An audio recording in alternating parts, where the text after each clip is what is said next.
Why is One Piece breaking the internet again? Because One Piece just reminded the world why it's not just anime, it's legacy. In the past 2 weeks, the series delivered to back-to-back episodes rated 9.8 out of 10. And it's not just about the animation, not just Gear 5, not just the fights.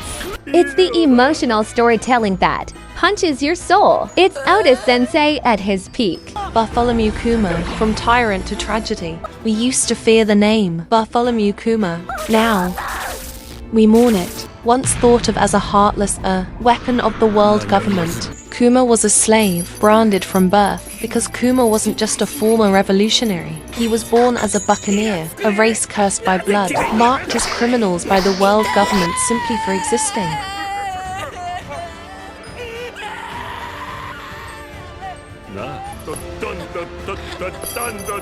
Enslaved, hunted, forgotten by history, he was just a child when he was first shackled, and one of the first places his people were erased. God Valley. Yes, that God Valley, the same mysterious land that vanished from the maps. That involved celestial dragons, legendary pirates, and a battle no one talks about.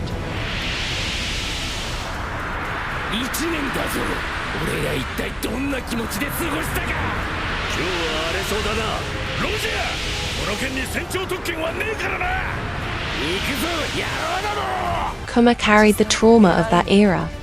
Quietly, pain passed down through generations. But even through that, he found something rare.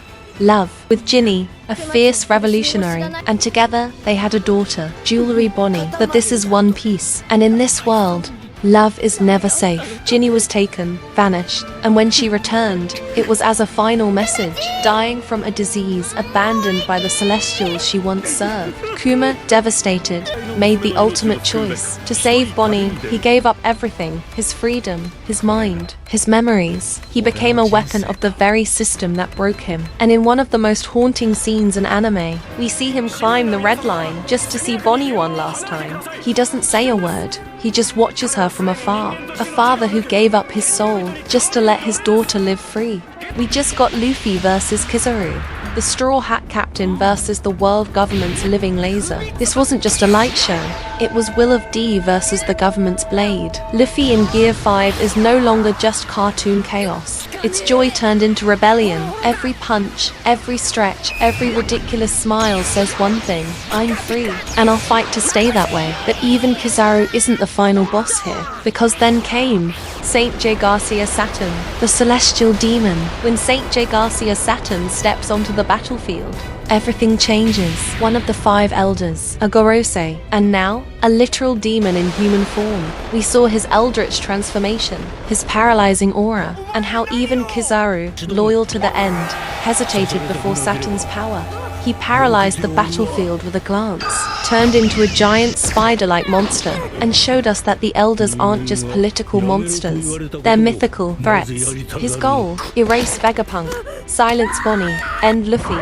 But Saturn didn't understand. This isn't the boy from East Blue anymore. This is Joy Boy Reborn. This is freedom versus fear, and the fight is just getting started. Episode ratings.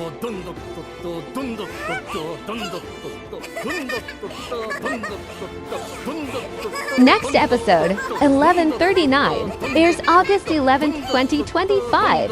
What's next? And now we're entering the most dangerous stage of the Egghead incident. Without spoilers, just know this. The world is watching. The Marines are closing in.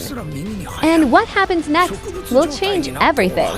We're approaching an event so big, it'll echo through the entire One Piece world. Beyond Egghead, the Straw Hats are drifting closer to a place we've been teased since Water 7. Elbaf, the land of giants, home of legends, and yes, the mysterious Prince Loki is very real and important. One Piece isn't peaking, it's ascending. We're not watching a show, we're witnessing a cultural event.